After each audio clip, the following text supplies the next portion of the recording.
Thank you. Well, good afternoon, everyone. Thank you for dialing into our webinar today. I am Dr. Steve Welsh. I'm Director of Innovation at the Knowledge Transfer Network.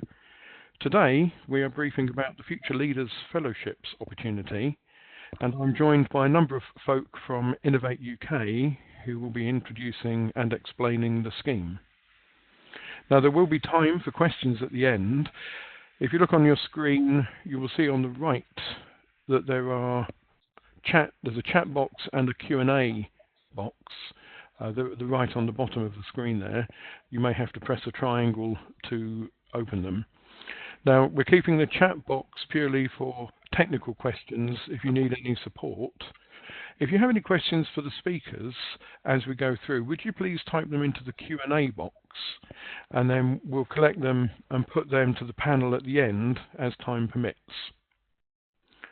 We're recording this webinar, and we are also planning a future webinar where we'll be giving a more technical view about how to complete the actual application form.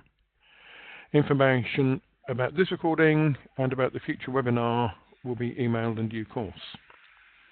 So now I'm going to hand over to Gabrielle Newson, who is Senior Project Manager for Future Leaders Fellowships at Innovate UK. Gabrielle. Thank you, Steve. So delighted to have everybody here today. Thank you for joining us. In the room with me here, I have Debbie Buckley-Golder, who is Head of Innovation, Talent and Skills at Innovate UK. She will be presenting with me today. I am also joined by Hilary McNeil, who is the Funding Officer for the Future Leaders Fellowship team, and Steve Oakeshott, who is Head of Innovative Technologies at the Medical Research Council. And Hilary and Steve will be helping answer your questions at the end of the presentation. So today, we will be telling you more about the Future Leader Fellowships. We will be telling you how they work, and Debbie will be taking you through some examples of how we feel businesses can engage with the scheme. We will provide details for potential applicants. We will let you know about key dates and how to apply, and you'll find out how to find out further information. So Future Leader Fellowships, they are a grant for any business to develop and drive the leadership potential of an existing employee through a challenging innovation or research project. So how they differ from standard Innovate UK grants is that the focus here is really on the person. This scheme is to find the most exceptional leaders in the UK through whatever sector they may sit in. The funding that is available, there is up to 1.2 million over 4 years. This can be used to cover salaries and critical operation costs, and the business contribution is between 30 and 50%, depending on the size of your business and the activity that you will be undertaking. This scheme is the government-funded route to realising the potential of your best employees in the early stage of their career.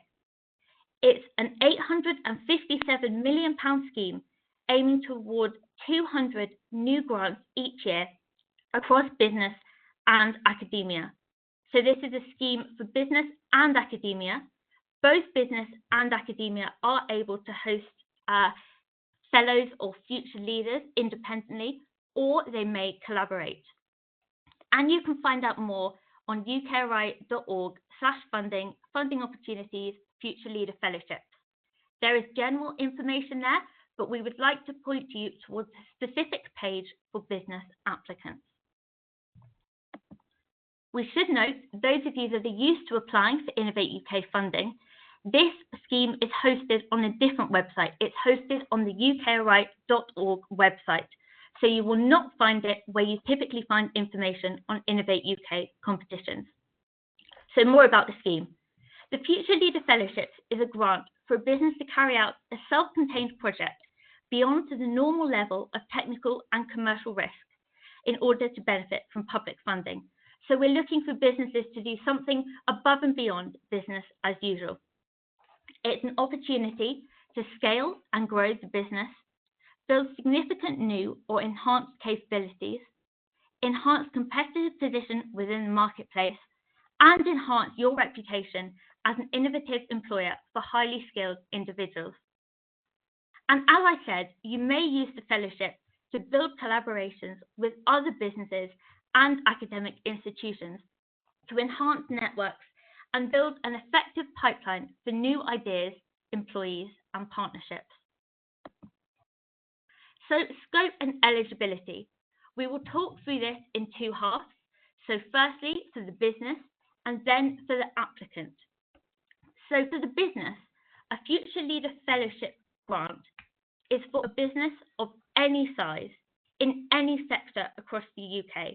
So we are really looking for those exceptional individuals wherever they may come from. And we want you to use it to enhance the career potential of a talented employee.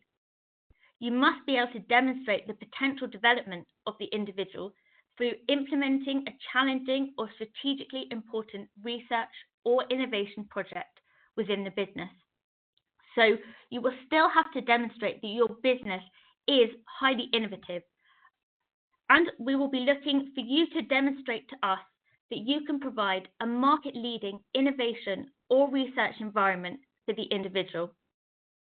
You may also use this scheme to attract a talented individual from abroad to work in the UK.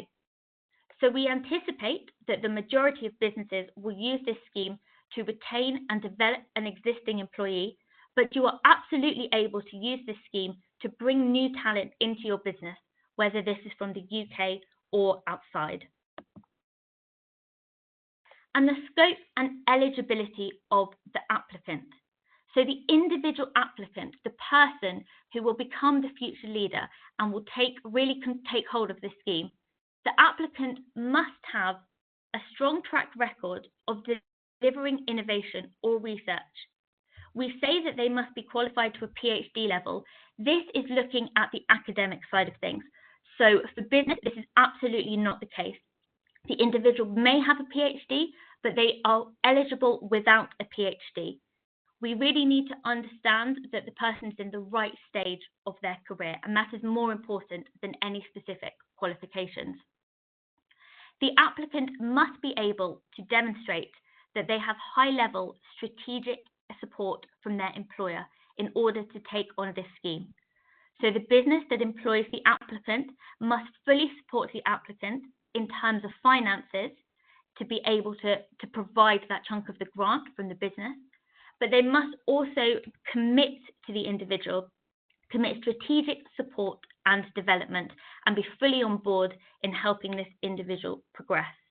And we really ask that you think about that in a huge amount of detail. We're not looking for generic submissions that talk about the development of an individual, but really please do try to tailor this to the individual that you're talking about. The applicant must have their own original and ambitious plan for innovation and or research, but we anticipate that this would be in line with the business strategy and objectives of the business in which the applicant sits. The applicant must be capable of leading and developing a high-performing team or taking a leading role in this specialist area. So we are looking at the ability of the future leader to develop their leadership potential, but also to develop the potential of those in their team, if applicable. And the applicant must show an ability to identify and maximize potential in others. So like I just said, we're looking at the individual, but also their ability to maximize the potential within their team. So now I'd like to hand over to Debbie. She will be talking us through some potential examples of how businesses can interact with the Future Leader Fellowship scheme. Thank you, Gabrielle. As Gabrielle says, the Future Leader Fellowships do focus on the person, but within a business environment, we understand, of course, that you'll want to look at the project and ensure that the project has a strategic importance for you as an organisation.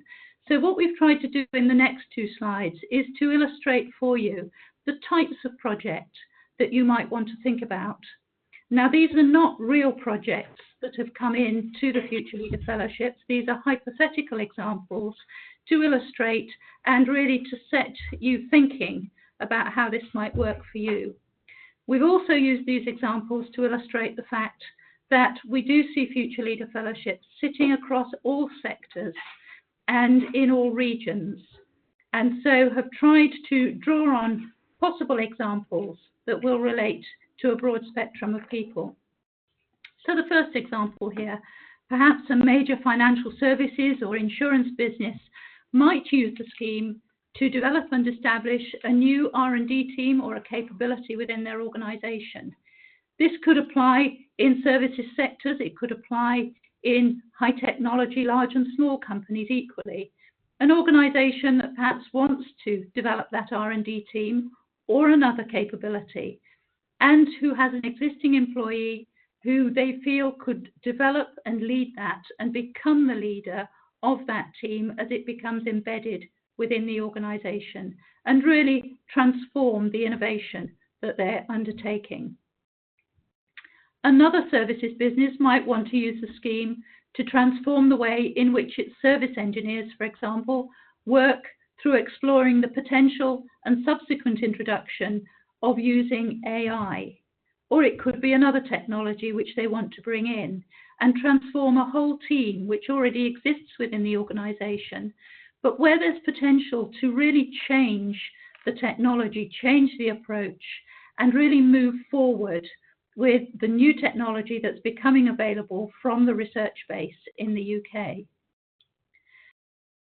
The scheme may also be used in manufacturing, for example, to drive the transformation of manufacturing processes through the introduction, for example, of additive manufacturing within a business, where it's an entirely new technology and where the company needs to both learn about the technology, but also have somebody who has the ability, the knowledge, the understanding to drive that forward and really embed it within the organisation and build a team around them, which they'll lead as they then make this a strategic part of the organisation.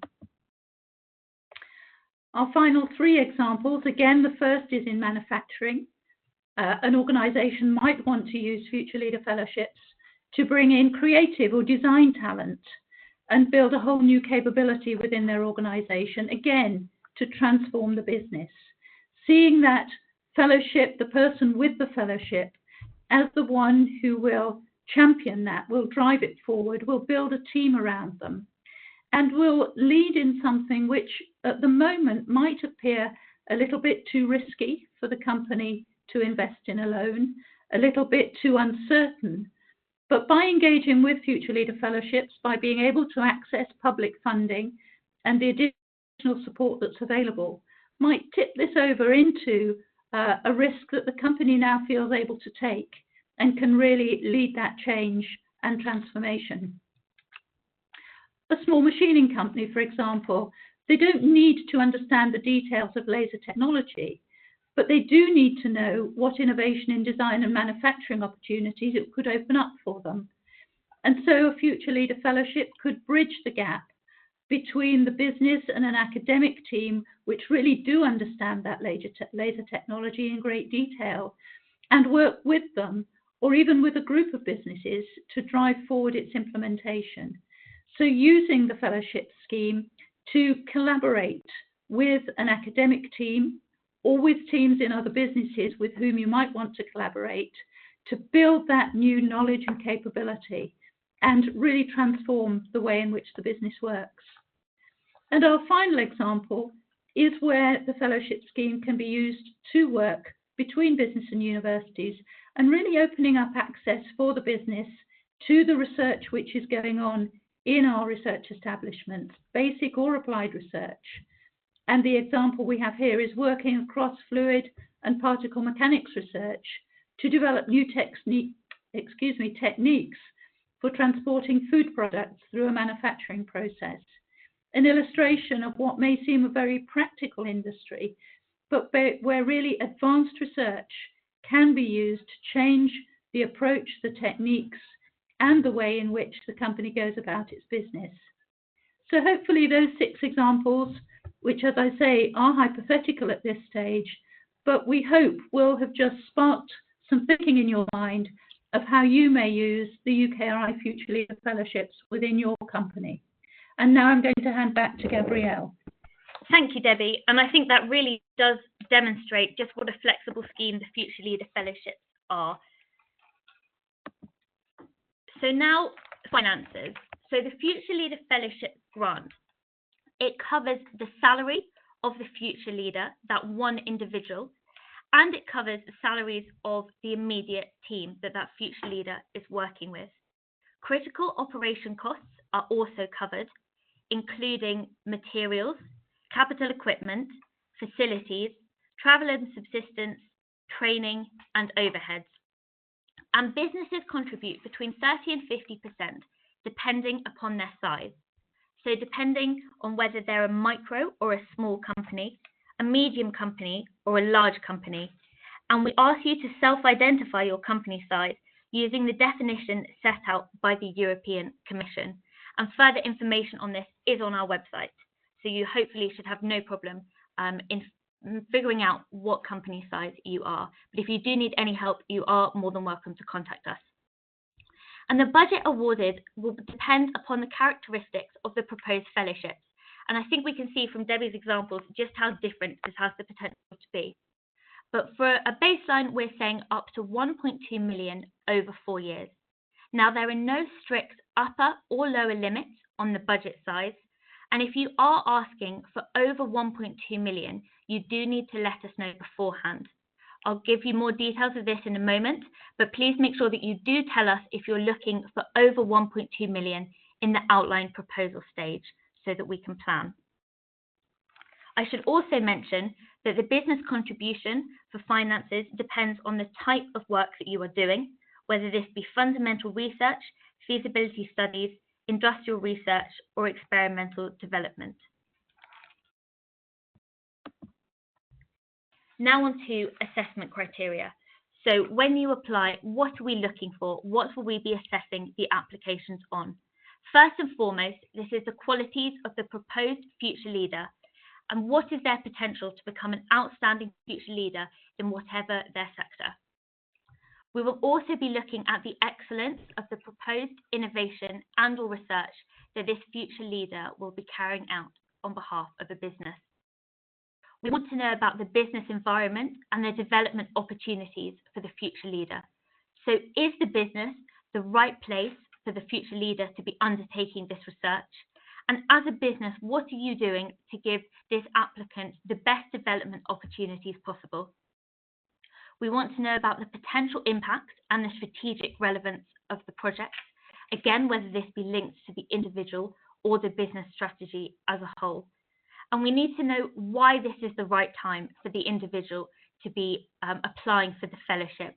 Why is this the point in their career where the fellowship will really elevate them to a future leader? And of course, we're spending public money. So as always, we need to know about value for money and we need to understand your budget.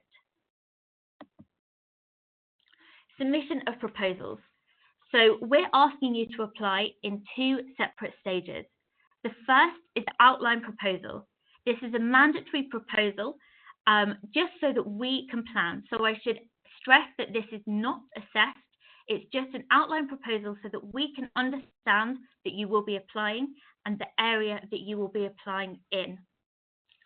If you are registered on the Joint Electronic Submission System, we ask you to apply using this system, but we anticipate that majority of people on this call, so business applicants, will not be registered on that system. And so we're asking you to submit via an online form.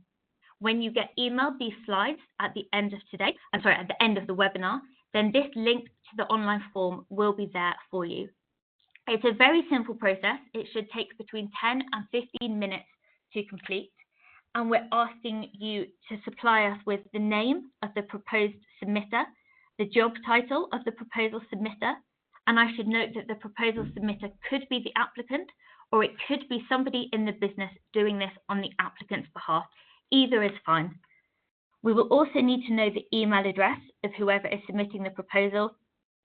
Please let us know the host organisation, and I should note that the host organisation must have a base in the UK. We need to know a project title. You can absolutely change this project title later on. Again, it's just to give us a feel for the area that the fellowship will be in. We need to know the name of the applicant if it's different to the name of the person submitting the proposal. And we need to know about any collaborating organisations. So if you are looking to collaborate with other businesses, with academic institutions, just jot it down here and let us know, whatever stage you are in those conversations. We will also need a brief summary of your research and innovation. This really is brief, again, just a few lines to let us know the area that you will be working in. And the objectives. So what do you hope to achieve as an individual? Where do you see the real potential of this scheme for you? And funds, just a note, if you are looking to ask for over 1.2 million, please let us know in this mandatory outline proposal.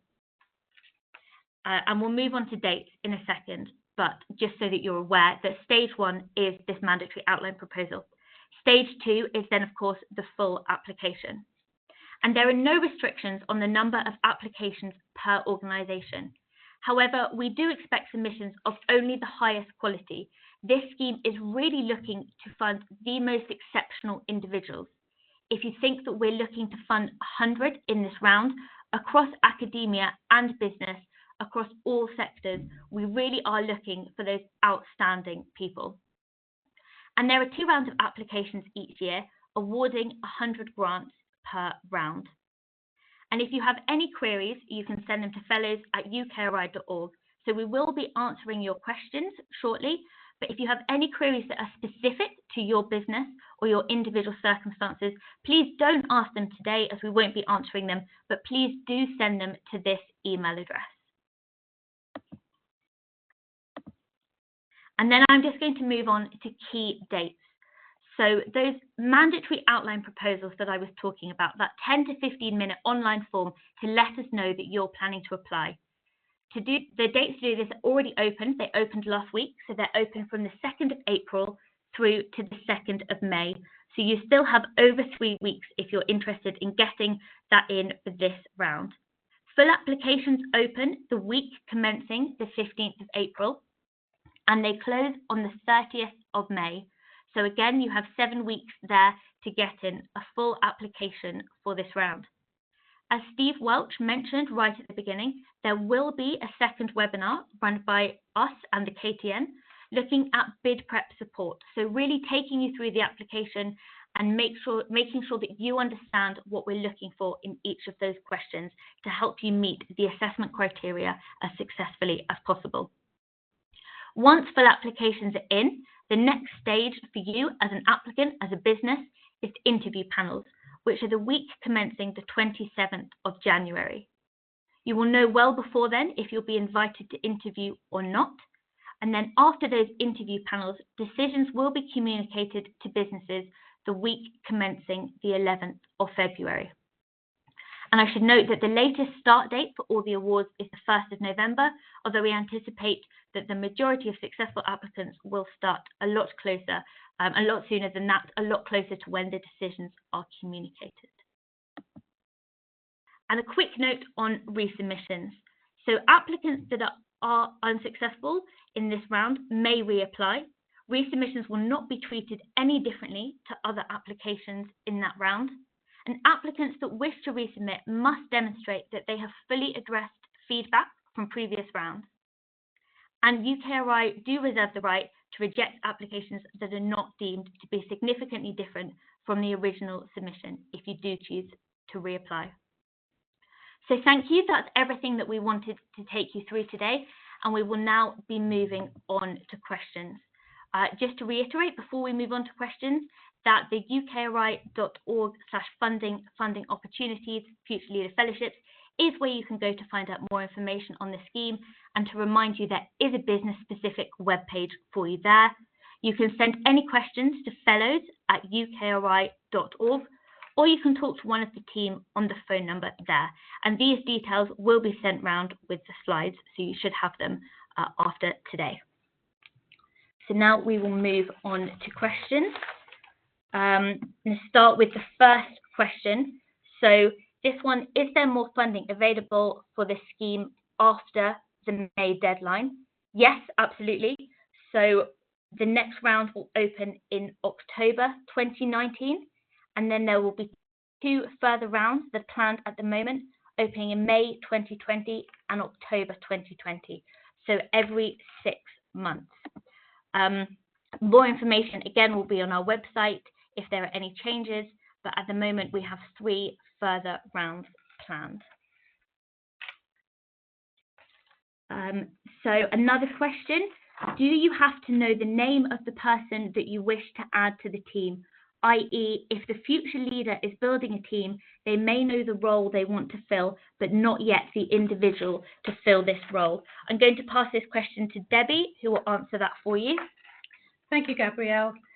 Yes, because this application is very much focused on the person, the application requires you to be able to describe the qualities and capabilities of that individual and the potential that you believe they have as a future leader. So you do need to have a named individual that you're putting in as this potential future leader. I'd like to also pick up, if I may, on 1 or 2 other questions that are in the list, where people have been asking about the early career stage, the concept of this as a future leader, and what we mean by early career. Some people have been asking, is there a specific age or stage in the career? I think the answer to that is really to ask you to think about those terms, early career, so people who have the potential to really take the benefit of the investment that's going to be made in them, both financial and career support, and that it's called future leaders. And so people who have the potential to be a leader in the future, rather than people who are perhaps already well established and already leaders. So we're not seeking to put an age range on it. We're not seeking to say that people who perhaps are going through a major change in their career would not be eligible, but very much thinking about that future potential where they can benefit from the investment being made. Steve, there's a question also about state aid and understanding what that means. I wonder if you'd like to pick that one up. The question is whether in contributing 50% to project cost under state aid rules, whether that means the company would be contributing £600,000 to a £1.2 million project, or would they be contributing £1.2 million to a £2.4 million project? I mean, if for a £1.2 million project, we would anticipate, I believe, that it would be 600,000. So the idea of it is essentially that whatever the cost of the project, that the appropriate percentage of it is met by the business partner. So it's not about the amount of money from UKRI, it's about the total cost of the piece of work that's being carried forward. And that's how the eligibility works with the EC state aid rules. But we do envisage if an applicant anticipates that the total project cost is likely to be more than 1.2 million, and that's the total project cost, that they would contact UKRI to discuss that and make sure that they are including the right sort of costs and the scope of the project. So it can go somewhat above 1.2 million as a total project cost, but that needs a discussion. Yes, that's right. So at the outline proposal stage, we are asking for people to submit a proposal cover letter if they need to tell us that they anticipate that they will go beyond that 1.2 million level of funds requested for their project. And we will give that some consideration and be in touch with you prior to the full application submission date. We've got another question which asks about the relationship to the Knowledge Transfer Partnerships Programme, KTP. And I think we've probably got quite a lot of callers on the line who are connected with KTP. And the question is, can a Future Leader Fellowship be associated with KTP? And our answer to that is yes. We envisage that once a KTP project has been completed, the KTP associates could be candidates for a Future Leader Fellowship within the company who has been the company partner in the KTP. Or indeed the company may want to put forward somebody else as a potential future leader. So we do see this as being a programme that could be of particular interest to companies who've done KTP projects, but of course not exclusively for them. Thank you, Debbie. Another one here, a couple of questions asking this. are there any age-related criteria, as it says, early career? So no, there are no strict age-related criteria. However, to maximise the potential of the fellowship, we are looking for individuals to use the fellowship to really establish themselves in a leadership role. So we'd ask you to justify in your application why this is the right time for you as an applicant to be receiving the fellowship, but this is not related to your age, no. Could I also add in there, Gabrielle? We are looking here for people to demonstrate why this fellowship scheme would provide them with the career boost that they need at this point in their career. And this is maybe more easy to clarify for an academic institution hosting something, but we are looking for people with outstanding leadership potential. And so that point in their career where this can give them that career boost is where the kind of emphasis is falling for this fellowship. Thank you, Louis. Another question from Debbie. Yes, again, I'm going to wrap 2 or 3 in together here. A few people have asked whether somebody who is an owner or a co-owner of a startup company or somebody who's a shareholder of a company can apply. I don't think we would put rules to say if you're an owner, you can't apply. If you're the chief exec or managing director, you can't apply. But we would ask you to reflect on the fact that the Future Leader Fellowship is intended to be a full-time commitment. And there is 6 hours per week available for other activities that are not specifically the fellowship, but at the moment only 6 hours a week. So I think somebody who is an owner of a company, a managing director, a chief exec, would need to reflect on whether they really could undertake full-time Future Leader Fellowship at the same time as running, developing and building their company. So it's very much for the applicant to reflect on whether they meet the criteria. Thank you. And another question here, which I'm going to ask Steve Oakeshott in the room to answer. The question is, does the project need to be newly conceived for the fellowship, or can funding be given for existing projects? I mean, I think there's no barrier to having a fellowship which is related to an ongoing activity. The key points to consider will be, can you make a case in the application that this is exciting work that wouldn't have happened anyway? So you need to be able to demonstrate that by adding the public money, that you'll be doing something that wasn't already well established in the pipeline.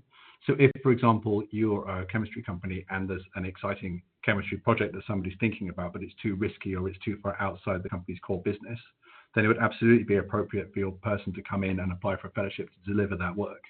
So I think the answer is basically yes. You just have to make sure that you can articulate why do you need the fellowship money to do this, and how is this going to develop the person doing it as somebody who will be a leader either in your company or for the UK more generally. Thank you, Steve. I'm going to give one more to Steve, please.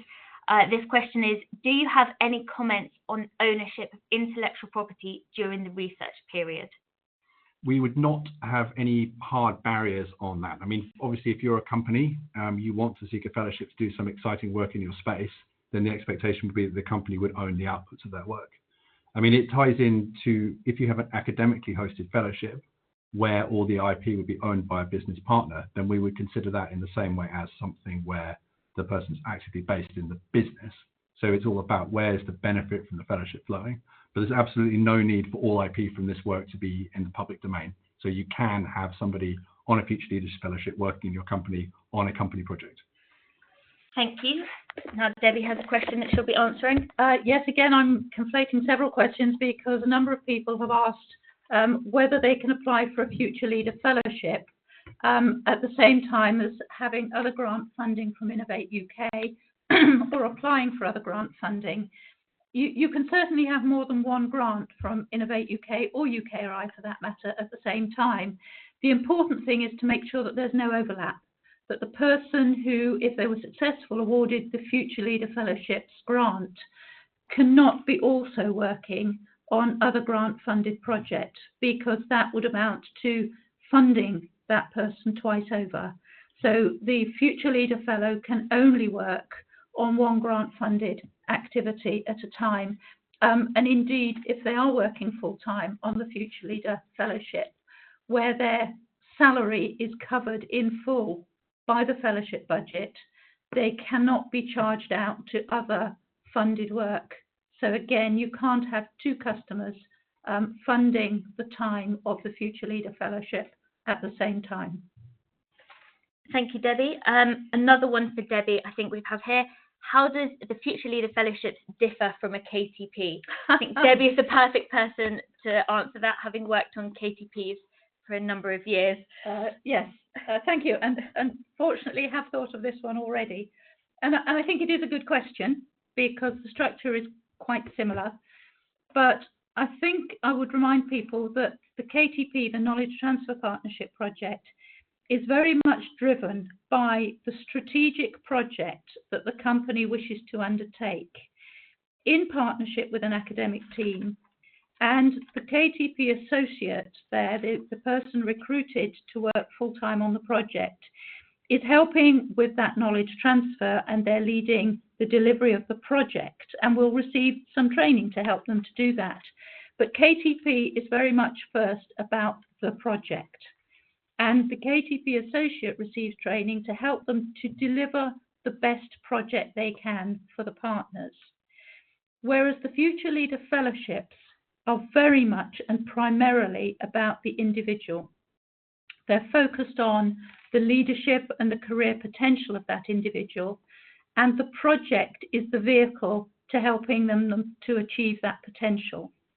So I suppose in summary, I would say KTP is about the project delivered by an individual.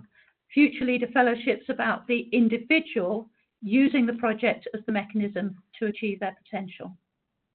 Thank you, Debbie. Another one here that I'd like to ask Steve to answer. The question is, are there limits on the salary of the future leader?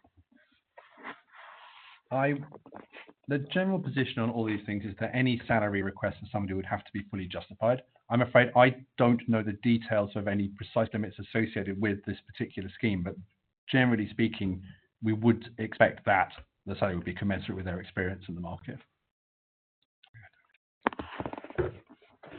Thank you, Steve. So yes, just to reiterate there, because it is public money that we're looking to spend, there is always an emphasis on value for money. So whatever the salary requests that you're putting in your application, please do make sure that they are competitive in the market. Another question here asking about the success rates for the scheme. So for the first round of this scheme, where we didn't have quite as much business involvement as we would like, was 11%. So we're really keen for businesses to get involved in the scheme. And yeah, it was 11% success rate in round one. Any more questions, Debbie, that you would like to answer? I mean, I did wonder if it might be helpful on the KTP point. And apologies if this is obvious, but I think for a KTP, the thing has to be in partnership with academia, yes. And that's not the case for a Future Leader Fellows. So if you want to apply for something which is purely based within your business, growing an individual with the business, working on core activities, then that's absolutely fine. There's no need to have a partnership with an academic institution here. That's a very good point. Thank you, Steve. There is one other point that I'd like to pick up. One or two people have asked if overseas companies can apply. This is very much about helping and supporting UK registered companies because the grants are UK taxpayer funding, and we do have to focus that on UK companies. It could be an overseas company which has a registered base in the UK. So it's always worth checking on eligibility. And Gabrielle, there's a question at the beginning, which I wonder whether you would be able to answer, which is around the eligibility of NHS trusts. Thank you, Debbie. So the eligibility of NHS trusts is defined very well on the eligibility page on UKRI. So this isn't particularly around eligibility for Future Leader Fellowships, but eligibility for NHS trusts to apply to UKRI funding as a whole. There are pages of documentation there, and I would recommend that you read through those to decide whether you're eligible or not. There's one that keeps cropping up that I would like to touch on. A number of people are concerned that the next webinar is on the 6th of May. It's not, that is a bank holiday. I absolutely will not be working on a bank holiday. It's not the 6th of May, it's the week of the 6th of May. And as soon as we have that date confirmed, as I said, we will send it out to you because you are on this webinar and we have your contact details. Can I just jump in there again? Remember that the outline proposal date will have closed before then, so that we would expect your proposals to be in by the 2nd of May, and then the bid webinar would be after that. Yes, thank you, Hilary. That's again a very good point. The second webinar is to support you in preparing a full application. The mandatory outline proposal stage for this round does close on the 2nd of May. Again, that is the 10 to 15 minute online form that we ask you to complete so that we have a feeling for the applications that will be coming in. It's not assessed, and that is what you need to do if you're interested in applying to this round. You need to do that before 4 p.m. on the 2nd of May. So the final question I think that I've picked out here is, one or two people have asked about people coming from abroad. They will, of course, have to have the appropriate visa and right to work within the country. So that has to be addressed in any way, in the same way as you would if you were recruiting any employee from overseas. Yes. And we can, you can put in your costings for visa costs in certain situations. So do, by all means, if you have specific questions on that, send us an email to the fellows@ukri.org email address, and we will answer those specific queries for you. So thank you. I think unless there are any other pressing questions around the table, no, I think that's where we'll end for today. If your question hasn't been answered, or you do have a question that's specific to your business or your individual circumstances, as we've said, please do get in touch at the fellows@ukri.org email address and the phone number on the screen in front of you. Thank you very much all for joining us today. We hope you found this useful and interesting, and we look forward to helping you out with any further queries and seeing your applications for the scheme. Thank you all. Goodbye. Goodbye. Bye.